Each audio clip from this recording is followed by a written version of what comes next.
Bienvenido, bienvenida al canal de Xavier, un canal en el que hablamos de todo un poco este domingo con directo cubano o, como se diría en la isla, con una directa.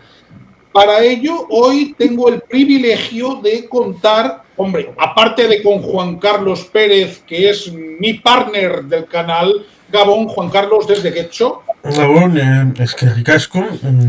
Yo agradezco a Frank y Jordanka de estar por aquí, pero quería aprovechar decir que homenajeo también a esta persona, Sergio Arroyo Martín, cubano de nacimiento, que nació en 1951 y a los 10 años, en 1961, se tuvo que ir junto con su hermana Marta y que recientemente acaba de fallecer.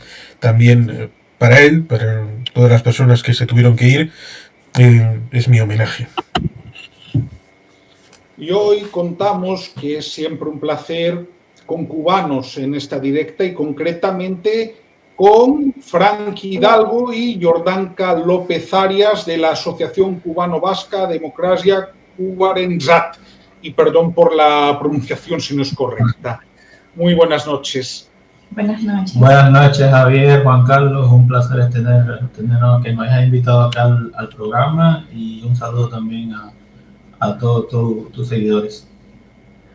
Bien, antes de empezar con la temática, vamos a hablar de presos políticos, vamos a hablar de los problemas de corriente, agua y subsistencia, vamos a hablar del informe de esta semana horroroso sobre el uso de mano de obra en condiciones de esclavitud, prisioneros para la producción de carbón de marabú, para la zafra y para habanos.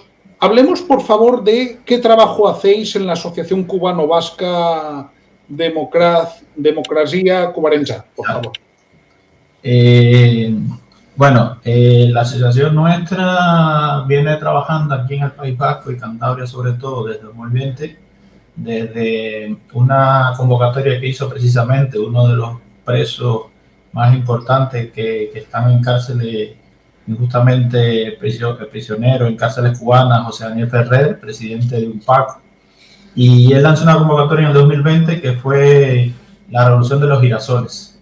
Y bueno, éramos un grupo de cubanos que estábamos acá y dijimos, pues tenemos que hacer algo, tenemos que apoyar allí a los que están allí, a los que están sufriendo en Cuba, y nos reunimos.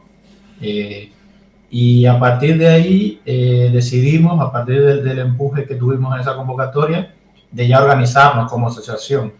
Vimos todo el tema de trámites, ahí nos fueron conociendo mucho más cubanos acá y fuimos organizando mayores organizaciones, fuimos colaborando con la comunidad venezolana, con los nicaragüenses, con los bolivianos que tenían una situación parecida, y ahí en los varios años que venimos trabajando desde aquel momento, pues manifestaciones, varios eventos que hemos participado ya a nivel de calle, mesas informativas, y luego a nivel institucional, pues hemos llevado a cabo 2 proposiciones no de ley que han sido aprobadas tanto en el Parlamento de Cantabria como en el Parlamento Vasco, pues a favor de los derechos humanos en Cuba, de la democracia, y denunciando la dictadura cubana en estas instituciones tan importantes. Además de eso, pues estuvimos también participando en la Comisión de Derechos Humanos del Parlamento Vasco, donde tuvimos el placer de contar con Javier Larrondo, el presidente de Prisoners Defender, y Ariel Ruiz Urquiola, un activista muy importante cubano, que estuvieron los dos ahí aportando los hechos, aportando datos, con todo el aval que tiene Larrondo y Ariel, y ahí estuvimos, que creo que es muy importante que escucharan estas voces allí, precisamente en la Comisión de Derechos Humanos del Parlamento Vasco. Bien. Bueno, antes de nada, muy buenas, Muabdik, que es un amigo del canal y también muy preocupado por la situación de los derechos humanos. Por supuesto, enviar como siempre un abrazo a todos los presos políticos, sobre todo a sus familias, que son los que lo pueden tener. Y siempre tengo en mi pensamiento y en mi corazón a José Daniel Ferrer. Tuve el honor de poder hablar con él un par de veces. Este año, los 3 meses y medio que le dejaron ayudar a la gente, ¿Qué pasa? La dictadura cubana le molestaba mucho que diese de comer a más de 300 personas cada día y por eso lo volvieron a encarcelar. Pero, por supuesto, este es el motivo por el que se hacen estas directas, precisamente para no olvidar estas cuestiones. Quería preguntar algo antes de dejarle la palabra a nuestro amigo Juan Carlos. ¿Quién votó a favor de esas proposiciones de ley en el Parlamento Vasco y en el Parlamento de Cantabria? Porque eso también es interesante saberlo.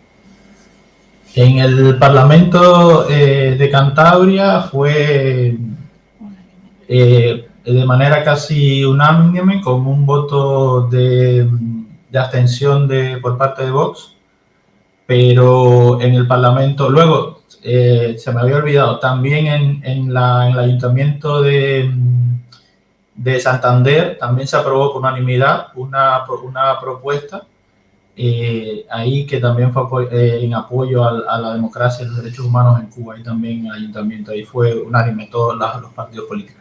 Pero bueno, en el Parlamento Vasco sí estuvo el PNV con el apoyo del PP y Vox, y luego, bueno, el resto de formaciones de izquierdas estuvieron en contra. Estuvo bastante ajustado, pero salió adelante y eso fue bastante importante porque, bueno, conocemos el contexto específico de la visión que tienen acerca de Cuba aquí en el País Vasco, que creo que es muy relevante para nuestra asociación que podamos ir cambiando poco a poco esa narrativa que se ha establecido aquí, que da muchísima ayuda, contrario a lo que se cree solidaria al pueblo cubano, que en realidad no es así, es a la dictadura cubana.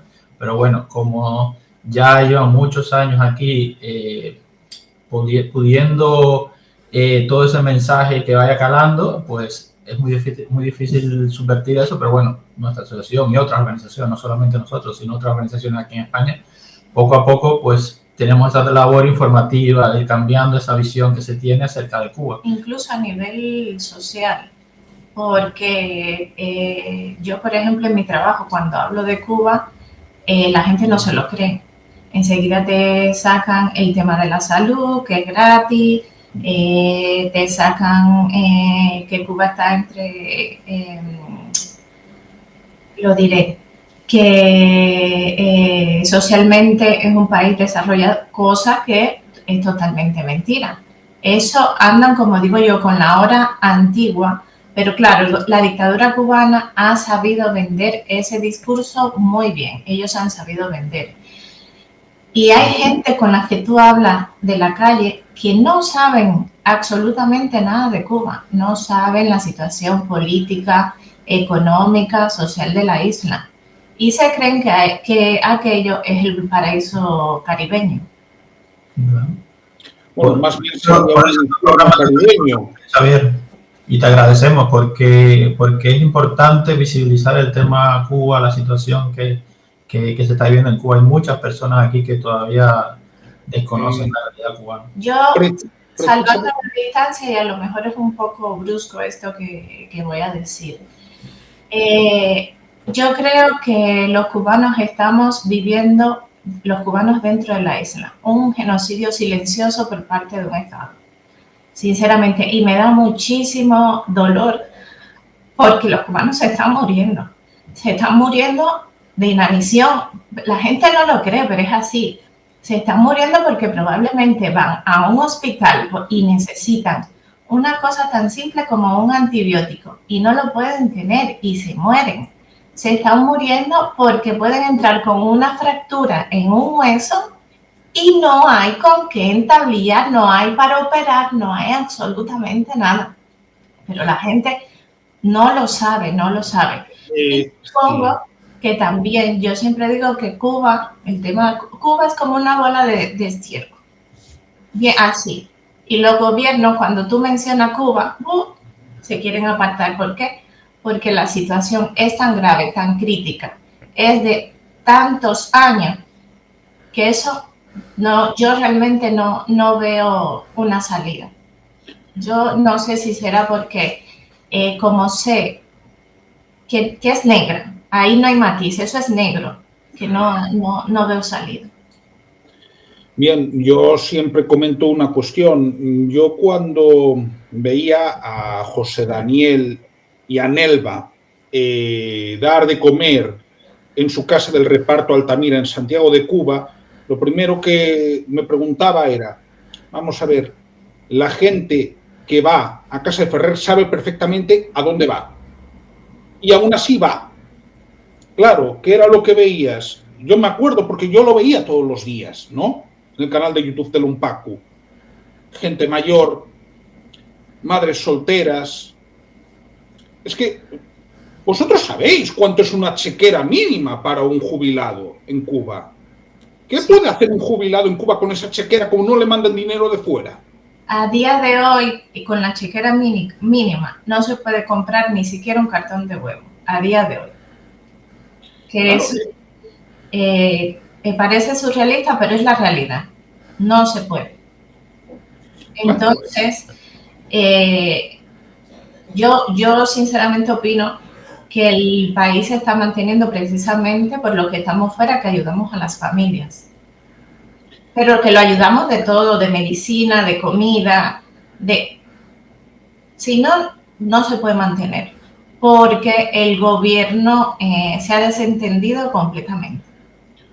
Sí, y cuando no se desentiende, directamente reprime a quien intenta no desentenderse. Exactamente, exactamente. Porque, eso yo creo que lo único que funciona en ese país es precisamente la represión. Es lo único que a día de hoy funciona. Porque incluso ellos funcionan para reprimir, pero ellos, por ejemplo, no funcionan para si han asesinado a alguien, eso nunca se encuentra quien asesinó. Si roban, eso nunca se encuentra. Ellos sirven para reprimir. Las tasas tan altas de feminicidios que hay, que eso ahora mismo hay varias organizaciones cubanas integradas por mujeres sobre todo que se están dedicando a eso, precisamente a sacar datos acerca de los números de feminicidios que hay, los casos de violencia de género y todo esto que se invisibiliza por parte de la dictadura porque quieren vender pues el paraíso tropical y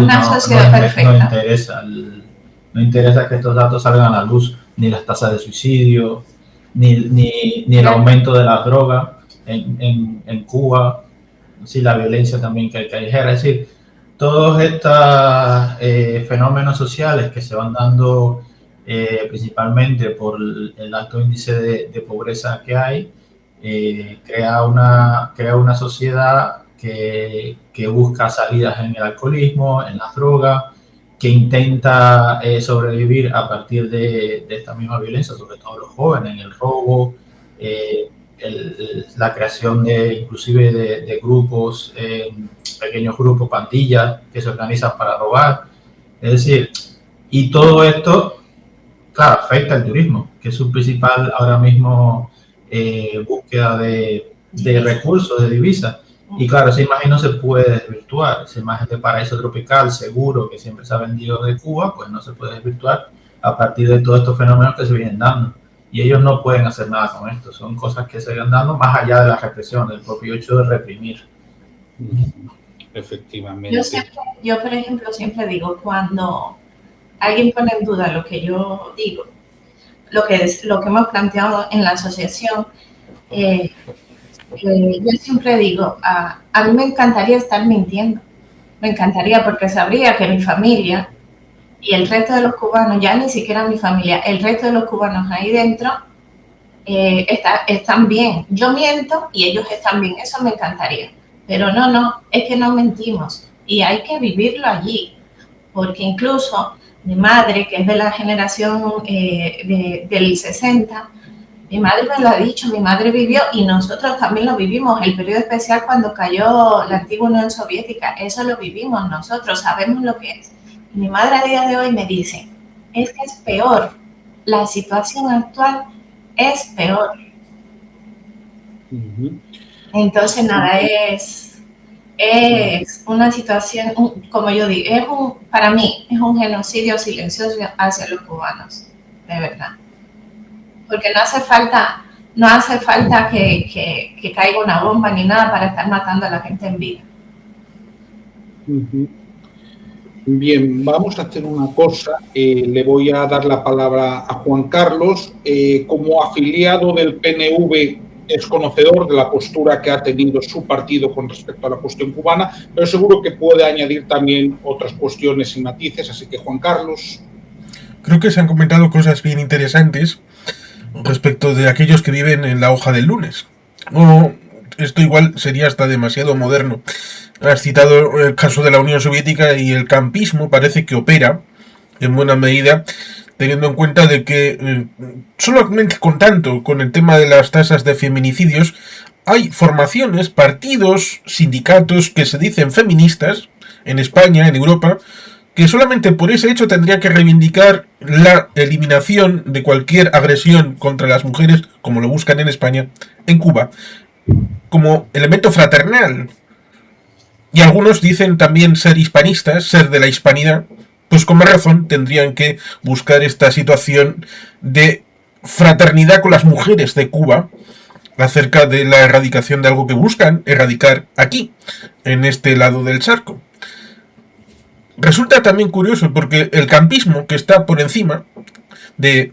No podemos hablar de las mujeres en Cuba porque lo primero es proteger un régimen de izquierdas, que no es de izquierdas, porque si haces políticas de derechas es como lo del pato. Andas como un pato, hueles como un pato, tienes forma de pato, bueno, pues da igual que te llames Díaz-Canel o Maduro, si haces la misma política que haría Galtieri, que haría Videla o que haría Pinochet, pues me da igual qué apellido le pongas, porque es reprobable, porque es una dictadura. No hace falta poner apellidos. Pero luego te sale un Oliver Stone a hacerte un documental y dice comandante, ¡ah, qué maravilloso! O te sale el otro, el Michael Moore, y te saca una maravillosa sanidad en Cuba, pero solamente para denigrar la que tiene en Estados Unidos. No porque le guste la de Cuba, sino porque tiene una instrumentalización. Simplemente añado el hecho de que recuerdo que a Boris Yeltsin le dieron cierta pábula de ser maravilloso, porque en vez de ir a los de la nomenclatura, iba al hospital del pueblo. Solamente por eso, uy, este es diferente. Pues creo que en Cuba pasa lo mismo. Que hay unos hospitales buenos para la élite y luego los malos que son para que el pueblo, pues, bueno, diga como que tiene algún servicio público. Lo mismo que hemos comentado alguna vez respecto de esas tiendas que tienes que pagar en dólares. Que recuerda muchísimo a lo que había en la RDA respecto de esas tiendas que importaban productos occidentales que a los del pueblo, si se les veían con productos occidentales, les metían en un gulag. Luego ya hablaremos un poquito más de la RDA porque también hacía cosas con presos políticos, pero eso ya llegaremos. Efectivamente, ahora hablamos de los presos políticos. Yo esto además siempre lo comento, es una cuestión central en mi canal, es lo que da sentido en gran parte estos directos, sobre todo porque, por desgracia, las noticias que tengo que dar del último informe de Prisoners Defenders, que se publicó la semana pasada, no son buenas. La cifra de presos políticos ha ascendido a 1.185, 13 nuevos presos políticos, 4 han salido de la lista, 3 por cumplir íntegramente su condena y una persona por destierro, el caso de Aymara Nieto Muñoz. ¿De acuerdo? Sí.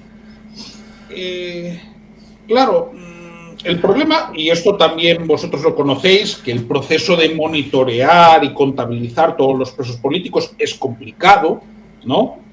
Y en muchas ocasiones se pueden contabilizar casos que no se conocían hasta aquel momento, ¿no? Pero, por ejemplo, siempre pongo los informes de Prisoners Defenders porque me han demostrado un gran rigor, ¿no? De la misma manera que, por ejemplo, cuando se trata de presos políticos venezolanos, tomo las cifras de foro penal. Bien, pues un caso que voy a poner, el de Adrián González Pérez, por ejemplo, detenido el 12 de agosto por protestar en público, ¿no? Bien, está en prisión provisional sin tutela judicial, porque esta es otra de las cosas que hace la dictadura cubana. Meter en la cárcel a gente sin ningún tipo de garantía, ni siquiera siguiendo su propia legalidad. Esto pasa, ¿no? Seguimos.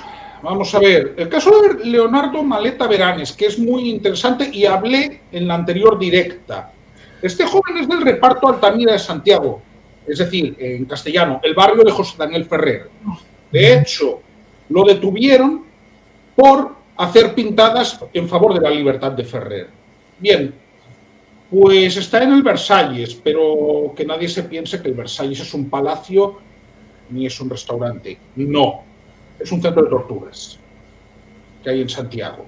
¿De acuerdo? Y sigue ahora mismo en esta situación, es decir, además con un problema complicado, y es que es huérfano, ¿de acuerdo? No tiene familia a la cual poder pedir ayuda. Vamos a ver, más casos. Quiero recordar, por ejemplo, la situación de Félix Navarro, ¿no? Es una situación durísima. Hablamos de una persona de más de 70 años, con diversas patologías. Pero otra de las cosas que hace este régimen criminal es meter en la cárcel a personas con graves trastornos diagnosticados antes, ¿no? Hablo del caso de Walnier Aguilar, ¿de acuerdo? Que es un caso muy conocido también en Cuba, ¿no? Sobre todo por el activismo que hace su padre, Wilber. Y podría contar muchos más casos, ¿no? Pero si hay algo que quiero también decir, ¿no? Para aquellos que están tan preocupados por la infancia, Sirarrego anota, en Cuba hay 33 personas encarceladas que eran menores de edad por motivos políticos cuando las encarcelaron. ¿De acuerdo? Esto está demostrado. Y bien, estos son algunos de los datos, el informe completo está en la descripción, pero seguro que tanto Frank como Jordana, es que tenía miedo de no decirlo bien, nos pueden ampliar y hablar con más extensión, así que os doy la palabra. Sí, el caso de los presos políticos en Cuba ha sido una constante a lo largo de todo el transcurso de la dictadura cubana, es decir, desde el propio inicio de la dictadura cubana, la mal llamada Revolución Cubana, en su propio génesis estuvo la represión, es decir, encarcelar en una cabaña a miles de personas que sencillamente ellos tenían la sospecha de que podían crear de alguna manera una oposición. Personas que inclusive estuvieron en su momento de acuerdo con su idea. Tenemos ahora el caso más importante, que fue Huermato, el comandante que fue apresado porque no estaba de acuerdo con el giro que se estaba haciendo hacia el comunismo por parte de este hecho en Cuba, la mal llamada Revolución Cubana. Toda esta andadura fue y toda esta represión fue calando en la sociedad cubana. Sí, una sociedad con valores que venía, con partidos políticos, inclusive viniendo de una dictadura como la de Batista, pero hubo cubanos que se enfrentaron, que buscaron por la lucha, tanto la comunidad como la armada, un cambio social y se vio esa esperanza en ese momento. Luego, cuando vieron el cambio que hubo, bueno, con la declaración de La Habana, todos estos hechos, inclusive con la declaración de los intelectuales, todo el cambio que se fue haciendo, pues hubo muchas personas que se opusieron a estos cambios, que esa esperanza que todo el pueblo cubano veía, y ahí empezó la represión, empezó la escarcelación, empezó la migración total de personas que emigraron a principios de la revolución. Fue inmenso, personas que fueron sobre todo, que después fue la floreciente comunidad cubana en Miami, vino de ahí, de ese primer momento. Y luego eso fue, como decía, fue calando en la sociedad cubana y ya se convirtió en una represión sistematizada. Era algo que forma parte del sistema, es decir, nosotros conocemos, cualquier cubano lo conoce. Tienes que hablar bajito, tienes que hablar de ciertas cosas, en qué momento las puedes decir. Todas las instituciones de alguna manera están permeadas por la seguridad del Estado. Existen instrumentos que, bueno, eso lo vemos en Venezuela o en Nicaragua, que después se cortaron, estaba ya avalado por varias instituciones, como la seguridad del Estado trabaja en Nicaragua, en Venezuela, en diferentes ámbitos, y en Cuba nosotros lo vivimos, los CDR, la OJC, el Partido Comunista, la FMC, es decir, todas estas organizaciones que aquí venden como de masas, en realidad son organizaciones que sirven para monitorizar al pueblo cubano. Es decir, desde el primer momento saben dónde estás, qué haces, con quién te relacionas. Por ejemplo, en los años 80 y 90 no podías recibir familiares del extranjero o tenías que solicitar permiso. Hubo personas que estuvieron presas por el tráfico ilegal de divisas. Es decir, el tema de la represión, el tema de los presos políticos es algo que conocemos, sabemos los cubanos. Desgraciadamente, tenemos que decirlo, desgraciadamente no hemos sabido enfrentarnos a estos hechos. Es decir, al principio sí hubo muchas personas precisamente que se enfrentaron, tuvo la lucha del Escambray, se pasó por Playa de Girón, hubo muchos momentos en que el pueblo cubano, pero luego, a la medida que el sistema se iba fortaleciendo, el discurso internacional, también tenemos que ver eso, el apoyo de muchísimos países que luego el resto de países de Latinoamérica que les apoyó, es decir, Cuba, lo que decía Juan Carlos, Cuba se convirtió en un símbolo de rebeldía, de intransigencia ante el capitalismo, es decir, Fidel viajó por muchísimos países portando este símbolo que fue Cuba, la imagen misma del Che, que yo todavía, de verdad, veo a chicos con una camiseta con la imagen del Che, que fue un asesino en Cuba, y yo de verdad me horrorizo. Pero bueno, se vendió esa imagen acerca de Cuba, y desgraciadamente nosotros todavía arrastramos todo eso. Pero el tema de los presos políticos es la punta del iceberg de toda esa represión que va hasta lo más básico de una cola que haces el pan y haces un comentario o grabar con el móvil algún hecho, ¿entiendes? Ahí podría intervenir la policía, podría... Es decir, los ejemplos que ponían, fíjate que no eran hechos vandálicos en gran medida, sino sencillamente un acto de protesta que en cualquier país del mundo podría hacer nada, ¿entiendes? Pero en Cuba es algo significativo porque todo está limitado, todo está prohibido, la censura es total. Y como sabemos, a partir del 11J se incrementó el número de presos políticos, que al final fueron gente joven, gente mayores, que salieron simplemente a protestar, a pedir el respeto a sus derechos. En Cuba, el tema de los derechos humanos, como todos sabemos, eso no existe. De hecho, a veces tú le mencionas a un cubano dentro de la isla derechos humanos y se quedan así porque es que no saben. Y desgraciadamente, Cuba, nosotros los cubanos hemos normalizado determinados fenómenos. Lo tenemos muy normalizado. El miedo es una cosa que tenemos normalizada. La miseria es algo que está normalizada porque es que hemos vivido en la miseria, no conocemos.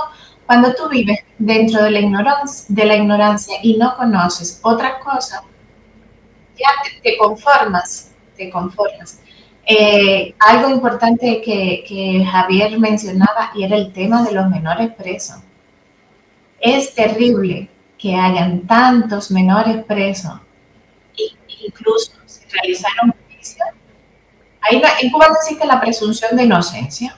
Eso ya directamente tú sabes que es un paripé tu juicio y tú vas directamente a la cárcel, porque ya eso lo estipulan así.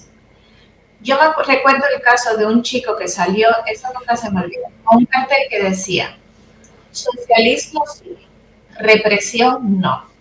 Y a ese chico le metieron preso. Que eso es increíble, increíble. Todo lo que a ellos les suene contradictorio, contrario a ellos, tú vas preso. O si no, te censuran. Yo fui profesora y recuerdo uno de mis alumnos que hizo una obra de arte plástica que tenía la palabra abajo, solo eso, abajo, ahí no decía nada más. Y yo recuerdo que esa obra tuvimos que quitarla de la exposición. Y era una academia de artes. En teoría, ahí hay un poquito más de libertad, pero no, todo está controlado, todo, absolutamente todo. Y realmente el tema de los presos es serio, porque si vivir fuera de una prisión es tan difícil para los cubanos, ya lo de vivir dentro de una prisión es terrible, sin una alimentación adecuada. Ahí lo mismo hay brotes de chinche, de escabiosis, de piojos, de cualquier cosa. La higiene en las prisiones en Cuba, terrible. ¿Y qué no le cuesta a un familiar llevarle determinadas cosas a un prisionero? Porque las cárceles en Cuba no funcionan como las de aquí, ¿eh?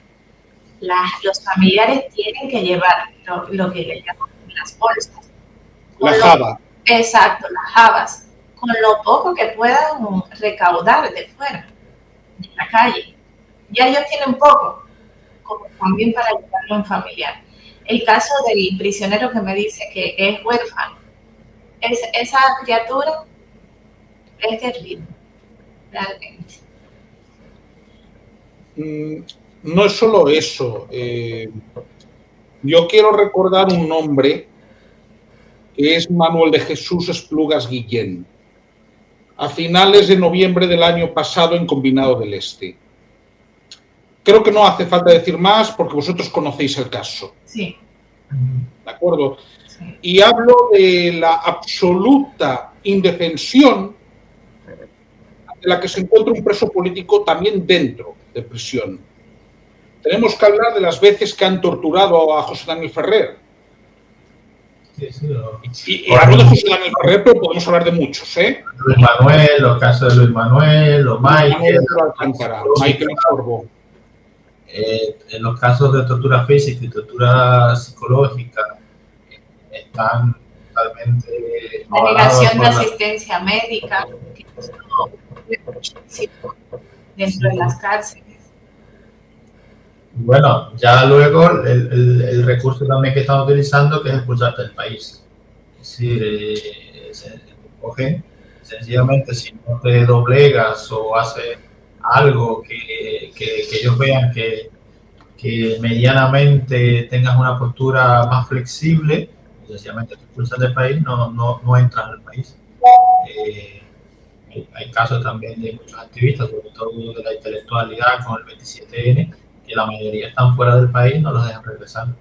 Y yo, hablando de lo de regresar, y que precisamente no, esta tertulia, de alguna manera, es en honor al cubano que ha fallecido,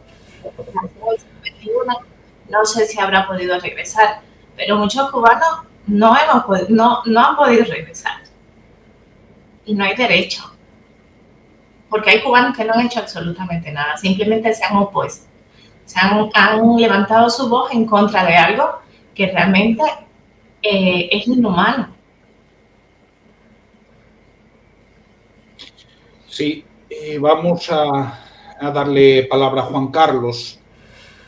Bueno, en cierta medida, lo que comentabas, Fran, respecto de que la gente esté en el exterior expulsados por el régimen, suena un poquito al modelo nicaragüense, que cada cierto tiempo se van sacando a gente a las que le quitan arbitrariamente la nacionalidad, lo cual en teoría cualquier constitución occidental, incluyendo la española, establece claramente, si no directamente, sí a través del artículo 10, que habla de los derechos humanos, de que no se puede retirar arbitrariamente la nacionalidad a nadie, porque en teoría ahora mismo se supone que no tendría que haber apátridas, se supone.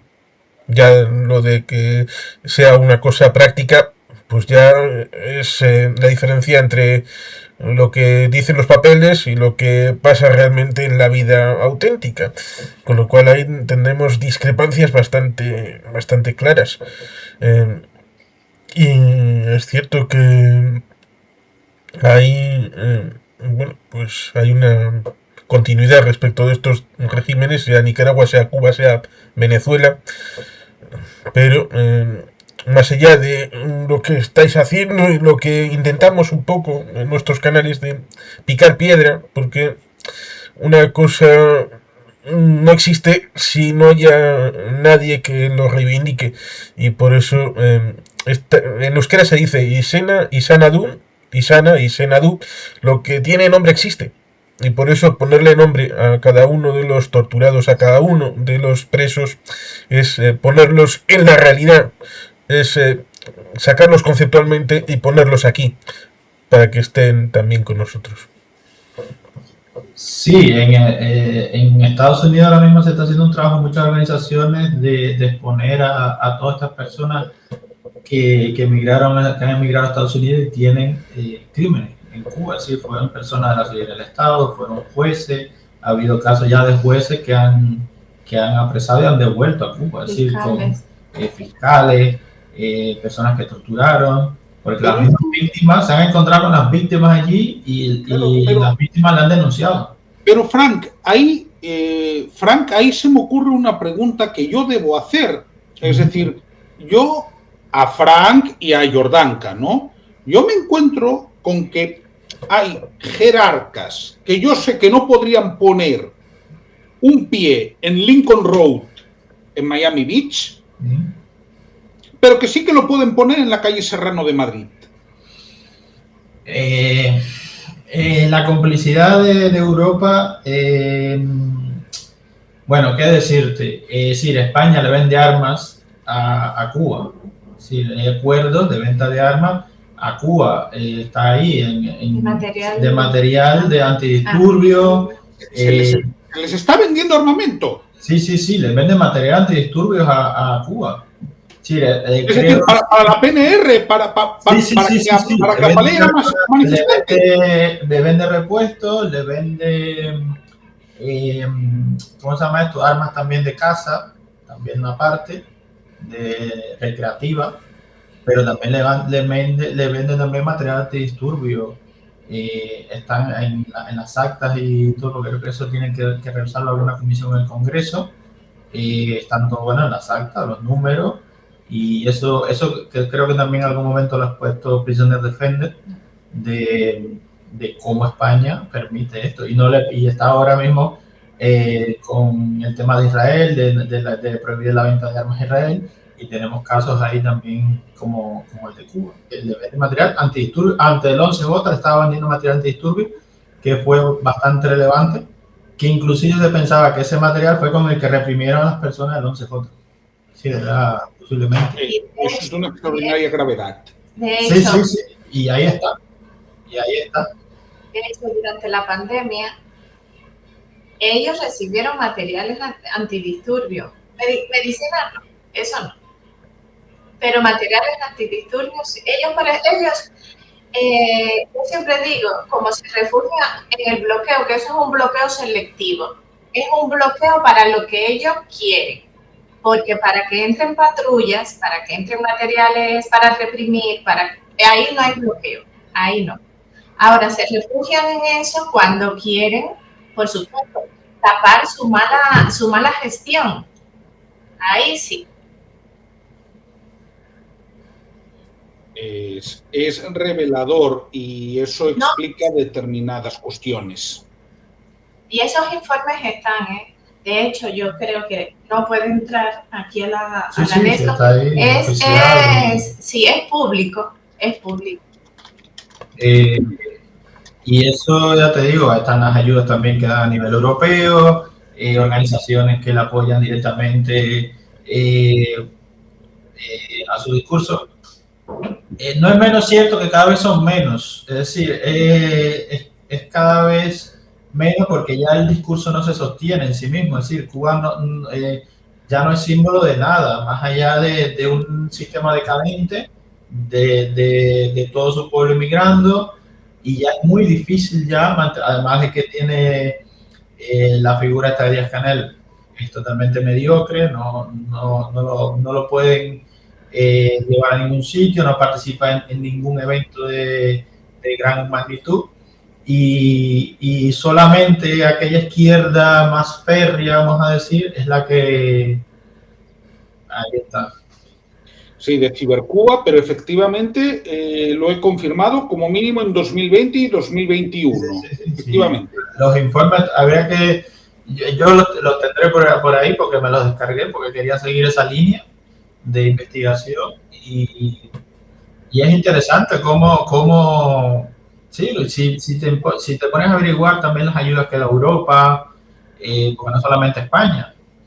España luego está a nivel de comunidades, el País Vasco, Cataluña, todo el resto, pero también el resto de países, porque hay organizaciones también en Francia y en Alemania que están trabajando igual que nosotros y están investigando. Y sí que le entra mucha ayuda por parte de la Unión Europea, desgraciadamente la dictadura cubana. Todo esto enmascarado en solidaridad para el pueblo cubano. Pero por eso es fundamental daros voz. Claro. Porque eso se tiene que saber, y lo tienen que saber los ciudadanos del Reino de España. Tienen que saber con quién se está cooperando y para qué se está cooperando. Y por eso necesitamos estar en las instituciones, y por eso el trabajo que venimos haciendo, porque bueno, es importante estar acá, que en estos canales, que nos conozca la gente y sepa y conozca la realidad cubana, pero también tienen que escuchar a los políticos, también tienes que confrontarlos con estos políticos y decirle a tu partido político, mira, tu partido está haciendo esto y damos una explicación de por qué España le vende armas a Cuba y material antidisturbios. Y eso creo que es importante también en las instituciones, que es una labor que también hay que hacer. Totalmente. Hay una cuestión, y vamos a intentar ponernos en cuestiones de la cotidianeidad de los cubanos, ¿no? Claro, yo esto siempre lo explico. Aquí trascienden los apagones, pero es que en realidad en Cuba todos los días hay apagones. Más en algunas zonas del país que en otras, eso es verdad. En el oriente, por ejemplo, lo suelen notar más, pero es algo generalizado, ¿no? Y que haya cortes de luz todos los días es general. Ahora bien, yo querría tratar de dos temas. Uno de ellos, los últimos problemas de corriente. Estoy pensando en el apagón que hubo primero en el oriente, que fue general el 8 de septiembre, y luego la enésima caída del SEN el día 10, ¿no? Sobre todo para poner contexto, repito, a no cubanos, creo que esto es lo más importante, porque claro, esto un cubano lo sabe sobradamente, que vive en la isla. Y en segundo lugar, los problemas, me llegó por ejemplo una noticia de que por ejemplo en zonas de Pinar del Río llevan 2 meses sin acceder a agua potable y sin recibir pipas, que es como se les llama a los recipientes. Me gustaría, si podéis, que deis contexto con el tiempo que necesitéis. Sí, yo siempre intento retraerme al propio inicio para que no piensen tus seguidores de que es algo puntual ahora, que hubo un problema y se rompió algo y bueno, lo van a resolver. No estamos hablando de eso. Estamos hablando que yo o nosotros desde nuestra niñez siempre ha habido apagones, quitando quizás los años 80, 70 ya, desde esa fecha para acá siempre ha habido apagones. Luego se intensificaron el llamado periodo especial. En los 90 habría, como ahora, alumbrones, pero es un problema que seguimos, es algo que el pueblo cubano ha vivido con eso, lo sabemos constantemente. Ahora la situación ha empeorado muchísimo más, pero no es algo puntual, no es algo que se va a resolver en un futuro próximo, al contrario, los hechos están demostrando que va a empeorar, y es algo a lo que el pueblo cubano, las personas que viven allí, se adaptan, viven con eso y intentan sobrevivir con ese fenómeno. Ya allí en la isla, mi madre no le llama, mi madre dice que ya tiene alumbrones. De 24 horas del día, tiene 2 horas solo, 2 horas de electricidad. Hay que contar que en esas 2 horas hay que cargar los pocos equipos que puedan, hay que cocinar, hay que hacer las tareas del hogar, lavar, lo que sea. 2 horas. Pero que han estado, por ejemplo, en otras zonas, como en algunos municipios de Matanza, 56 horas sin electricidad. En un país que es extremadamente caluroso. Cuando hubo el apagón aquí el apagón, yo recuerdo que mis vecinos de negocio estaban horrorizados, claro, y ellos a mí me veían con esa serenidad y me preguntaban, pero ¿y tú cómo puedes estar con esa serenidad? Le digo, pero a ti se te olvida que yo soy cubana. Pues yo he vivido un apagón constante, porque cuando el periodo especial tendría como 3 años más o menos, y yo recuerdo que nos ponían la electricidad a lo mejor 8 horas al día, y eso era, vamos, una maravilla. Ahora, con 2 horas al día es terrible, y hay sitios que no se lo ponen ni siquiera eso. ¿Y qué pasa? Eso no va a mejorar porque el sistema es muy antiguo. Esas termoeléctricas no dan para más. Pero lo peor es que hace años, por ejemplo, Rusia donó una millonada para que se arreglara todo el sistema. ¿Qué se hizo el dinero? Como siempre, no sabemos, no se sabe.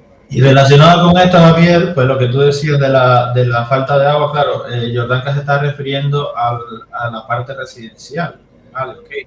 Pero, imagínate, todo el entramado productivo de un país sin electricidad, no hay agua potable, no hay fábrica, porque todo se apaga.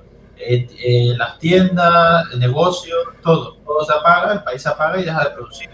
Entonces, pues es imposible, por eso no hay agua potable, vas a un sitio y está cerrado porque no hay electricidad o los servicios son mínimos y entonces un país es un sistema fallido porque es un país que no produce nada, exceptuando algunos hoteles que tienen grupos de electrógenos propios, algunas zonas específicas de La Habana que evitan precisamente que no se noten estos apagones, pero el resto del país está apagado y no puede producir nada. Las personas sencillamente están en los trabajos, pues pasando el tiempo, porque realmente no pueden hacer nada.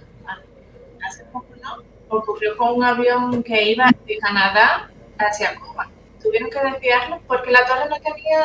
La torre de control se quedó sin electricidad. Es que es un país que yo a veces digo, yo escucho las noticias diarias de Cuba y siempre digo, mañana no me pueden sorprender con una noticia peor. No, sí me sorprenden, no te dejan de sorprender día tras día con algo, pero a peor, nunca mejor. Nunca mejor. Y con el tema del agua, esa es otra situación gravísima. Hay sitios que te ponen el agua cada 7 días, que ya eso es un lujo, cada 7 días, pero imagínate que sea una familia numerosa, cada 7 días el agua, y que no tenga dónde almacenar esa agua, porque estamos hablando de un país y la gente, si se te rompe, por ejemplo, el depósito de agua que tú tienes, ¿cómo lo arreglas? Si tú no tienes ni siquiera para comer, ¿cómo tú arreglas ese depósito de agua? Y así, Pinar del Río, es crítica la situación en Pinar del Río, porque incluso tenemos unos conocidos que el chico dice, ya llevaba 25 días sin agua. Dice, y lo que me queda para beber es el fondo del tanque. Si me llega una visita, creo que ni agua le puedo, no, si me pide un vaso de agua. Y estamos a esos niveles. Terrible. Y a eso hay que sumarle, por ejemplo, hay dengue, muchísimo. Hay una pandemia de dengue terrible en la isla. Como hay tanto calor, como no hay electricidad, como las infecciones en la piel están así. Es un país de gente enferma y hambrienta. Yo siempre digo lo mismo. Enferma y hambrienta. Terrible.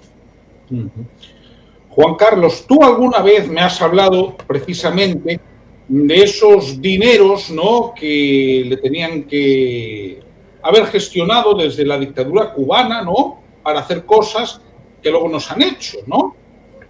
Recuerdo que tú has hablado alguna vez de ese tema, pero sobre lo que se está comentando ahora, ¿tú qué podrías aportar? Sí, de los dineros quiero recordar ciertamente que, por ejemplo, y esto en una revista creo que salió y se puede buscar en internet, la Unión Soviética iba a hacer una central nuclear en Cuba, y esto es noticia del 61, pero luego también, cuando cayó el periodo especial, en teoría, ya a comienzos del siglo XXI, en 2002-2003, creo recordar, Rusia dijo que iba a retomar el proyecto, y de eso nunca se ha sabido. Imaginemos, aunque solamente fuera con un reactor, la situación en Cuba sería distinta. Lo mismo que nos encontramos con que las distintas estaciones que siguen siendo viejas, pero en este caso el tema de Venezuela fue problemático porque estaban acostumbrados con un petróleo más del cariz soviético, pero como el venezolano es más sulfuroso, era más abrasivo para la maquinaria, y no teniendo la posibilidad de repuestos ni componentes, pues ha sido degradarlo más rápido. Y por lo tanto ahí estaba la situación más complicada. El tema de energía, por lo tanto, yo creo que es sistémico.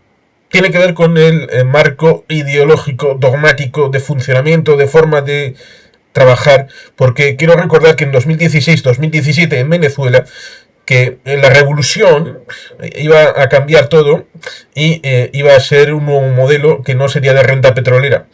Pero lo de la renta petrolera hace una diferencia respecto de hasta qué nivel se puede bajar. Pero la represa del Guri, que daba un montón de electricidad y lo sigue dando, con maquinaria también antigua, en 2016-2017 tuvo el primer gran crack, con apagones también en el caso de Venezuela. Así que yo creo que es más la forma de trabajar, que es la misma, la de Maduro, la de que algunos dicen que es agente cubano encubierto, pero eso lo tendrán que probar en su caso, y a poder ser en La Haya, si puede ser de la mano junto a Díaz-Canel, como está Rodrigo Duterte cumpliendo con sus cosas por lo que hizo en Filipinas. El tema del agua resulta también doloroso por el tema dual de que el 17-18 hubo unas lluvias tremendas y en algunos lugares no hay agua potable. Lo que has comentado, Jordan, que respecto de dengue, evidentemente cuando baja el agua y no puedes hacer nada, o no quieres hacer nada, o no lo has prevenido, pues eso remueve basura, remueve pues todas estas cosas que pueden generar problemas de salud, como pasaba en Europa en los siglos XVII, XVIII, XIX, antes de otro tipo de salubridades y de conocimientos, pero parece como si estar en Cuba, y espero que se entienda, es como volver al pasado. Es como si uno volviera al siglo XIX. No hay electricidad, no hay agua corriente, lo cual es triste, lamentable, porque es ir a una máquina del tiempo.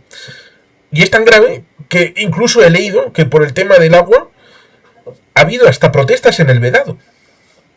Sí, las protestas por el agua en La Habana, sobre todo, porque el tema de La Habana es que el sistema de acueducto es muy antiguo y no llega el agua a todos los sitios. Y un dato de lo que comentabas de volver al pasado, la zafra azucarera, la que se está haciendo ahora mismo, es la misma del año 1900, es decir, están los índices, fíjate, ya en pleno siglo XXI, la producción azucarera ahora mismo en Cuba es la misma que se estaba haciendo en 1900. De aquella época. Sí, que esa es otra. La relación con Rusia o con China también es disfuncional respecto de que no pueden pagar por los servicios y los chinos están cabreados, a pesar de que, bueno, le llevaron a Díaz-Canel para su sarao ahí que hicieron en Pekín. Tú te vienes para salir de la foto. Son socios estratégicos, pero claro, Cuba le debe tanto dinero que al final no puedo. Yo recuerdo, recordamos el cambio que hubo de todos los sistemas electrodomésticos, fue una gran compra. La revolución energética que hizo Fidel a China, que transformó todos los aparatos electrónicos, toda la batería de cocina, todo. Pero eso fue gigantesco, eso fue movilizar a miles de personas que iban por las casas cambiando todo. por equipos chinos. Iba supuestamente a ver un cambio y todo se iba a mantener a partir de electricidad, con equipos y placas fotovoltaicas y todo eso. Eso al final, como todos los proyectos en los que Fidel se metía, fue humo y nada, ahí se quedaron la gente, las placas fotovoltaicas nunca sucedió, volvieron otra vez a las termoeléctricas viejas que tenían y todos al final, todos los cubanos se quedaron con estos equipos eléctricos que al final se quedaban sin porque no había electricidad, la gente se quedaba sin comer y no tenían a dónde. Ahora los cubanos están cocinando con leña y con carbón. Si cocinas con carbón, ya eso es un lujo. Y se está cocinando con leña o con carbón. Sí, y de hecho escasea la leña y el carbón. Con leña es la cocina económica de toda la vida. En las grandes ciudades, donde tú buscas leña y carbón, claro, eso en el campo, bueno, vas allí, pero en las grandes ciudades no. Es que es lo que comento. Como yo veía todos los días el tema de Ferrer en Altamira, cuando abrió el comedor social, precisamente muchas veces lo comentaba, que lo que faltaba era leña. Claro, precisamente es muy difícil en las grandes ciudades conseguir leña.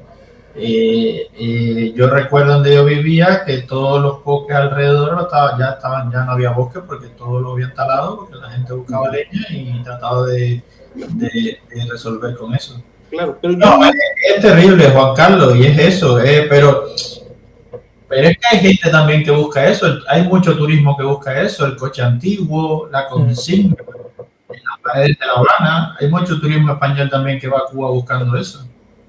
Sí, pero yo ahí voy a comentar algo, porque además iba a preguntaros algo sobre el tema.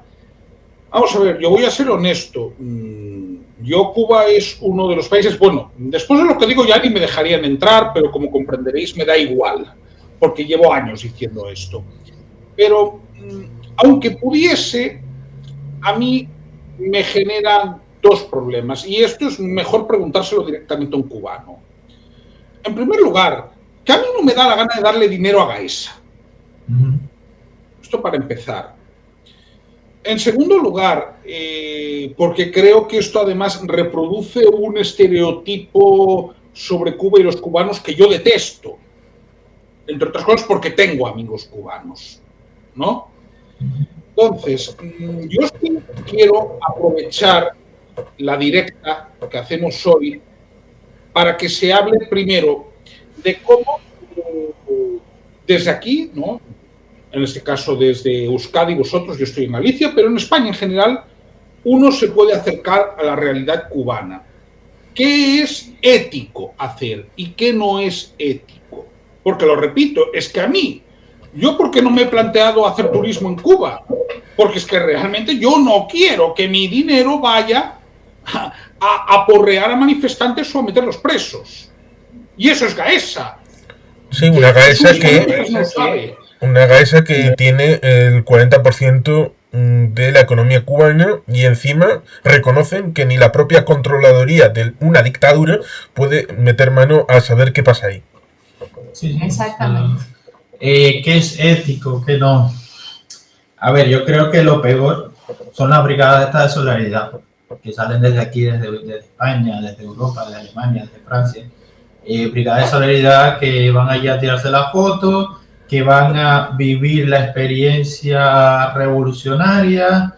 Eso yo creo que es lo peor. Son personas trasnochadas que están buscando algo que ya no existe. Y engañadas, porque van totalmente engañadas porque ellos la realidad cubana no la viven. Ellos le dan el tour por los sitios que les interesa justo a la dictadura que vean y ellos vienen con esa idea. Realmente esas personas, incluso muchos turistas, no saben la realidad cubana, porque tú vas por 15 días, a lo mejor tú vas a esas playas maravillosas que tenemos y dices, esto es, o a lo mejor, yo siempre aclaro, la gente dice, es que tienen muchos que van de turismo, es que sí son pobres, pero tienen una alegría, yo le digo, eso es una alegría camuflajeada. El cubano tiene un dolor dentro tiene un rencor dentro por todo lo que vive, por todo, que es difícil levantarse día a día y tú pensas nada más, ¿qué me llevo yo hoy a la boca? ¿O qué le doy a mis hijos? Y camuflan justo eso con una sonrisa. Pero no, al cubano alegría ya le queda poca, ¿eh? Quizás hemos sido un pueblo muy alegre, pero yo creo que ya de eso va quedando cada vez muchísimo. Entonces, toda esa gente que va a hacer turismo va por un ratito y no conoce realmente la realidad. No la conocen. Hay otros que son muy valientes, que se agradecen y sí que se meten y luego hacen estas directas maravillosas para denunciar y para decir, ¿no? O sea, que ello es una dictadura pura y dura, en toda regla. Sí, claro. Yo creo que ético sería no ir, porque precisamente no viajar, porque precisamente ese dinero no favorece al pueblo, en absolutamente no. Claro, ese dinero que le queda a la cabeza, que es de los militares, y es precisamente para poder mantener toda esa maquinaria represiva. Claro, es que ahí voy a otra pregunta, ¿no? Por eso es tan interesante teneros hoy. El régimen te podría hablar de que hay cuentapropistas, ¿de acuerdo? Y, hombre, yo sé que en Cuba hay gente pues que tiene un taller, que tiene una barbería, que tiene una paladar, pero, y yo agradezco si me podéis confirmar esto, lo que también me consta es que quien quiera abrir una MIPYME en Cuba, además de que el año pasado lo restringió mucho el gobierno por indicación del ejército, es decir, por indicación de Gaesa, para abrir una MIPYME, si no tienes lo que en Cuba se da en llamar una palanca, no la abres. ¿Y qué es una palanca? Para que lo entienda un español. Una palanca es sencillamente, pues, es la corrupción que existe en todas las dictaduras. Es un sistema corrupto donde tienes que tener a alguien dentro, como algún cargo dentro de la propia dirección que te pueda avalar que tú no eres, vamos a decir, problemático. Vamos a decir que no eres problemático, que tú estás para tu negocio, que vas a ganar una X cantidad de dinero, pero que no vas, cuando digo problemático, es que no vas a aspirar a mucho. Sí, el problema de Cuba con ese tema de la economía, que eso se evidencia sobre todo en el tema de Gaesa, cuando los cuentapropistas, y vuelvo otra vez al pasado, en su momento, en los 80, en los 90, cuando empezaron los primeros cuentapropistas, que fue una solución que se dio a las miles y miles de personas que se quedaron sin trabajo, porque no había manera de tener a todas estas personas en fábricas que cerraron, porque precisamente no había corriente. Las personas tuvieron que, el término, porque las dictaduras siempre utilizan estos términos nuevos, eran disponibles. No estaban disponibles, no sabíamos disponibles para qué, pero bueno, estaban ahí. Y todas estas personas se dieron cuenta. ¿Qué pasó? Que el ingenio, el emprendimiento, la fuerza que tiene la gente cuando tiene un poquito de libertad, pues empezó a florecer aquello de negocios, de cosas, de gente que estaba produciendo con su creatividad, con la ayuda que tenía mucha gente a veces de fuera. Y eso la dictadura le teme. Eso es claro, yo no puedo tener una burguesía media aquí de clase media, yo necesito a todo el mundo pobre. Entonces, ¿qué pasó? Pues sucedió el Plan Maceta. Yo recuerdo el Plan Maceta, que el Plan Maceta fue porque estas personas cuando empezaron a ganar dinero, decir macetas, son los macetas, la gente que tiene dinero. Y el Plan Maceta fue acabar con todo esto, acabar con todos los cuentapropistas. Los metían, yo recuerdo camiones que iban a las casas y cargaban con todo, porque supuestamente el delito se llamaba enriquecimiento ilícito, es decir, tú te podías solamente ganar dinero hasta un tope, de ahí para allá era enriquecimiento ilícito, y ahí a todas estas personas metieron presos, le embargaban todas las propiedades, y a partir se dio un ciclo que la dictadura maneja muy bien, de aperturas y cerrar como pasó por ejemplo lo mismo con las mini pymes, te doy un poquito, luego te cierro, luego te voy así, y así están en ese juego. Por eso no va a existir nunca un sistema fortalecido de emprendimiento, de mini pymes, porque sencillamente a la dictadura no le interesa. No le interesa eso. A Gaesa no le interesa tener a un competidor al lado que pueda gestionar de alguna manera, como existen aquí, por ejemplo, los autónomos. A ellos no les interesa eso. Gaesa ya se encarga de eso, de gestionar todo eso. Y los mini pymes sencillamente pues suplen de alguna manera, pero cosas muy, muy, muy pequeñas dentro de la sociedad cubana. No tiene un protagonismo en la economía cubana para nada. La gente lo hace, es decir, en el mercado negro. Estoy hablando del mercado formal, no del mercado negro. El mercado negro no se maneja así, que te metan preso. Sí, para que nos entendamos, quien corta el bacalao es Gaesa. Sí, no. Ellos, de manera formal, tú no puedes hacer nada. Es decir, estos emprendimientos son, como tú dices, a través de personas que no son problemáticas, que tienen la palanca, que están respaldados, que son esas caras que tú ves visibles, y luego en el mercado informal sí todo, es decir, tú vas a comprar algo, alguna pieza para el coche, lo que sea, todo el que te maneja para el aeropuerto, el que te lleva, todo eso, si llegas a viajar a Cuba, te darías cuenta de que todo eso es mercado informal, de que todo eso existe por debajo. ¿Qué pasa? La dictadura deja de existir hasta que sepa que todo eso llega hasta un nivel y ahí vuelve a apresar a la gente, vuelve a embarcar y así es un ciclo constante. Por eso la gente tiene miedo. Tiene muchísimo miedo de invertir, tiene muchísimo miedo. Recuerdo que hubo un tiempo de las ventas de casa que se dio mucho, la venta de vivienda, y mucha gente empezó ese negocio, volvieron entonces a meter presa gente, pagar casa, lo de los coches también. No sé si viste ese momento también que hubo que abrieron los coches, la venta de coches, que también. Es decir, la dictadura juega con eso de doy un poquito, pero vuelvo otra vez a cerrar en algún momento. Claro, Y pero yo veo, y luego le voy a pasar la palabra a Carlos, yo veo que eso es selectivo y explico por qué. Vamos a ver, yo recuerdo el año pasado que justo el día después de una caída del SEN, Sandro Castro celebró su cumpleaños de una forma pública, en plan influencer, en su bar del Vedado. Que, por cierto, ese señor vive mucho mejor que yo, ¿eh? Sí. Sin oficio ni beneficio, pero vive mucho mejor que yo. Es nietísimo. Claro, pero yo luego... creo también que eso, por ejemplo, yo creo que eso también es una estrategia para también lo que y hablar sobre el nietísimo, cosa que yo no hago porque eso no tiene ni alguien que necesita hacer ni nada, pero el nieto de quién es. Claro, pero luego sucede una cosa.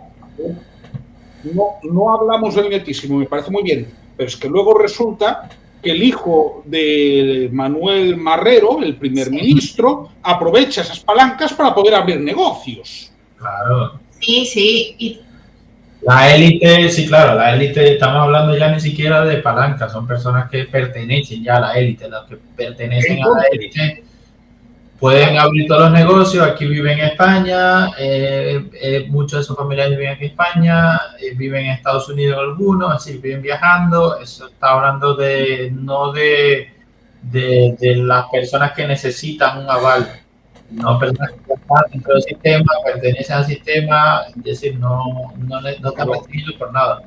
Pero sí, yo estoy seguro que si luego fuéramos a familiares de generales sería otro tanto. Sí, claro. El círculo se va ampliando en la medida que vas ganando poder, de que estás en cierto puesto específico, ministros, generales. Es decir, al final Cuba es muy pequeña y existen algunos puestos, sobre todo en La Habana, que son muy importantes. Sobre todo el tema Gaesa, ni siquiera te estoy hablando del Partido Comunista, es decir, el Partido Comunista son burócratas, son personas que siguen la consigna, pero los de Gaesa son los del poder real, los del dinero, y ahí es donde está el verdadero poder, en Gaesa. El Partido Comunista es el de la consigna, el de son más dogmáticos, pero el verdadero poder, el que maneja los hilos es Gaesa. Sí, y las FARC en última instancia. La FARC es el poder militar. Sí, pero son las que mandan en Gaesa. No, en realidad el que manda es Gaesa. El poder militar está respaldado, por supuesto, por el ejército, es decir, el poder militar, que en algún momento lo pueden sacar a relucir, como decir, estamos aquí, cuidado. Y luego existe el otro poder, que es el político, es decir, el tema del Partido Comunista, que ese tiene que ver más con las organizaciones de masa, y luego está la seguridad del Estado, que es más del control, que se los maneja, quitando a Gaesa, creo que los maneja todos, controla todo. Correcto. Bien, Juan Carlos, pues intervención, si también les quieres preguntar.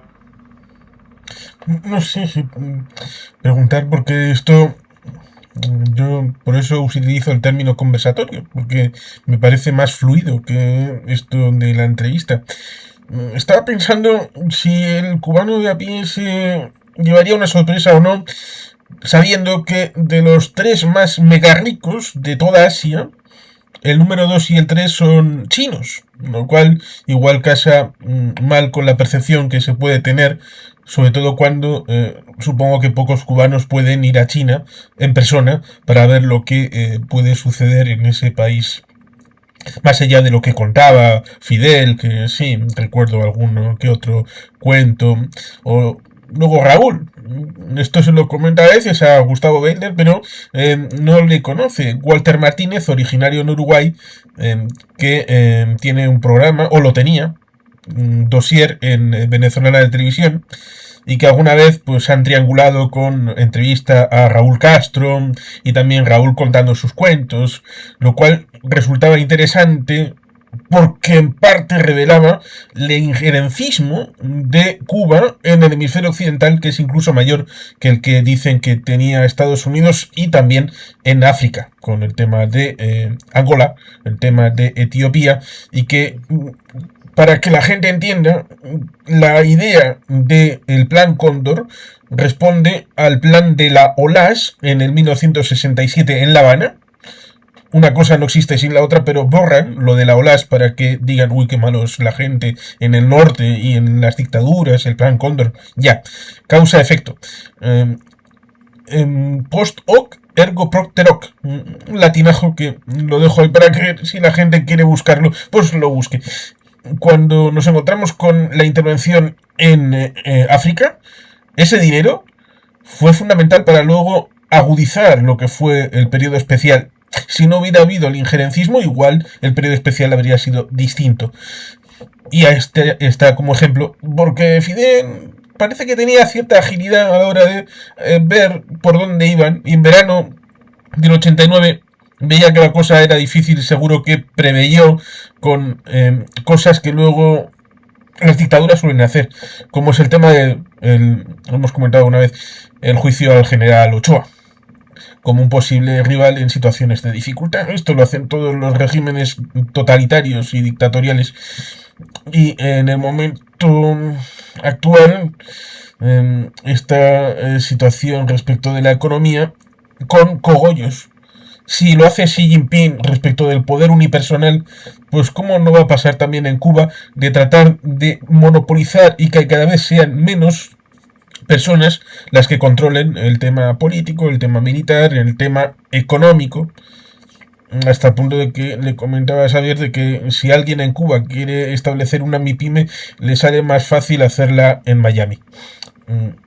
Lo cual es ciertamente bastante triste de tener que reconocerlo. Y por evolucionar, lo que decía respecto de lo de la RDA, la Deutsche Demokratische Republik, que recuerdo como dato anecdótico, Fidel le regaló una isla que la renombraron como Ernst Thälmann. Por supuesto, cuando se produjo la reunificación alemana, no la reivindicaron ni pidieron que volvió a ser parte de Cuba. Pero bueno, estas chifladuras que hacen los dictadores a veces. En la RDA estaba quebrada después de los años 70 hasta el punto de que en los años 80 subcontrataron material humano, es decir, presos, a la multinacional IKEA para que fabricaran parte de sus muebles.